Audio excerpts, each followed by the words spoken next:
Welcome back to the Mohawk Valley Sports Watch. Thanks for making us part of your Saturday morning. Catch us live right here every Saturday morning on WKAL Talk Radio 1450. And the stat man's going to give me the green light. I think we got Michael on the line. We do, yes, sir. All right, I'm excited to talk to him. Let's bring him on here. Hey, Mike, you're on the air with Coach. How are you? Oh, hi, Coach. How you doing, my friend? Doing good. Listen, I wanted to have you on. First of all, congratulations on committing to the University of Iowa.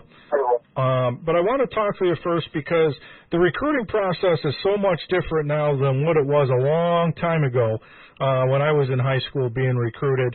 And you were one of those recruits recruited by a lot of big-time schools. What was that process like for you? Yes, it was a long process. It was a very different process than other years, I would say. A lot of kids get to go visit schools and meet the coaches, and I haven't even met the Iowa coaching staff yet. The best thing I did was, watch the games and see how I would fit in that offense. And recruiting process was long, but it was a very cool experience meeting a lot of different coaches. Being in front of a coach, it was awesome meeting and making all these new connections and everything. So it was a really awesome process. But I'm excited, just to get to Iowa and get started with them. And Michael, what was it like? You were recruited by a lot of big time schools, and Texas was one of them, Florida State. But there's a laundry list of schools you were recruited by. What separated Iowa from some of the other schools? The biggest thing for me was the offensive line tradition they have there. Starting with Coach Ferentz, the head coach, the amount of linemen they just are able to develop and, the type of people they are. It really just separated it from the other schools, in my opinion. And I just had a really good feeling about them for a long time. And I could see myself playing with the players that I'm going to be going there with this next year and with people who are currently there. And so I just think it's a really great place all around, and every box that I kind of wanted to check, it checked. And Michael, I obviously had a chance to play for your grandfather, Coach Big Tom Mize, and obviously your dad, great playing career, went on to play at the University of Tennessee and played in the NFL. What was it like to have that tradition of your dad and your grandfather? That's why I really got how I got into football. If it wasn't for them, I definitely would play football, but I wouldn't be in the position I am today without them. Growing up, having my grandpa, telling me about the offensive line, telling me about football, my dad teaching me about football, and having those influences in my life, and my dad really helping me out in the decision. He let me make the decision, but really showing me the way and where what's important, what's not important, and everything. I'm extremely thankful that I have them in my life. And I got to mention, though, your Uncle Tim was a pretty good football player himself. Yes, sir, he was. So I got to make sure I throw his name out there because I remember watching him play, and he was one of the best ones to come out of Rome, that's for sure. But you mentioned Kirk Ferentz, and I was talking about it here on the air this morning that if you look at Coach Ferentz and even the history behind Iowa, 33 bowl games, 11 Big Ten championships, 28 consensus All-Americans, they're traditionally a team that likes to run the football, but they put a lot of linemen into the NFL. So from being, a lineman like yourself, that had to factor in too.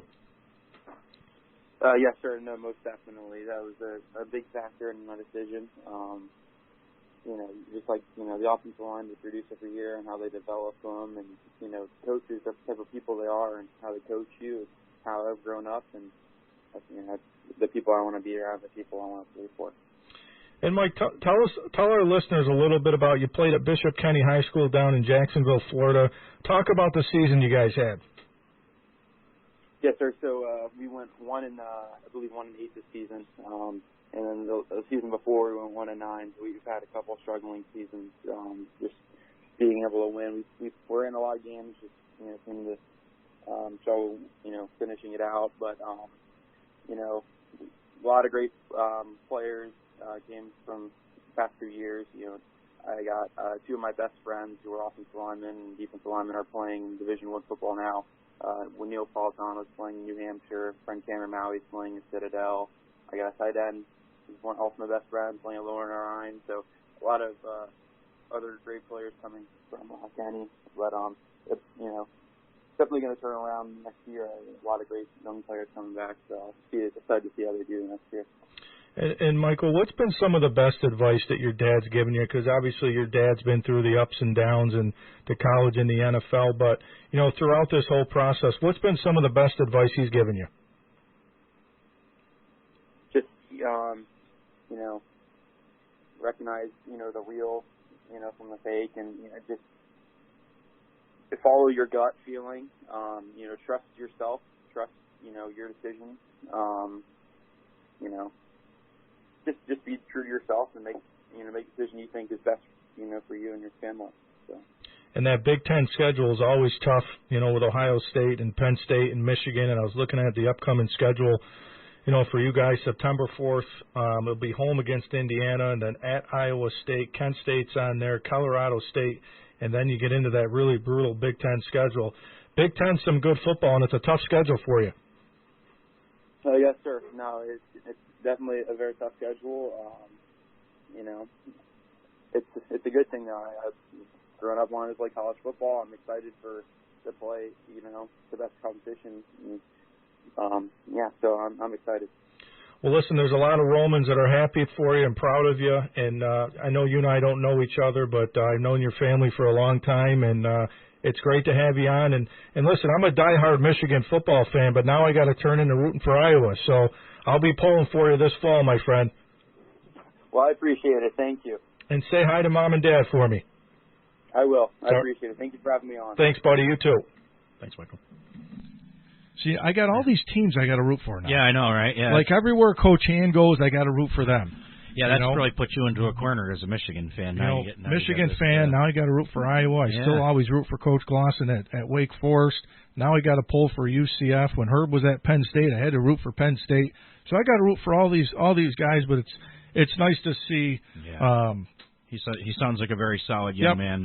Very good respectful. Kid. I love the fact that he addressed you as sir in that interview. That's very nice. Good kid, great family, and rich. You'd almost expect nothing less. And I had.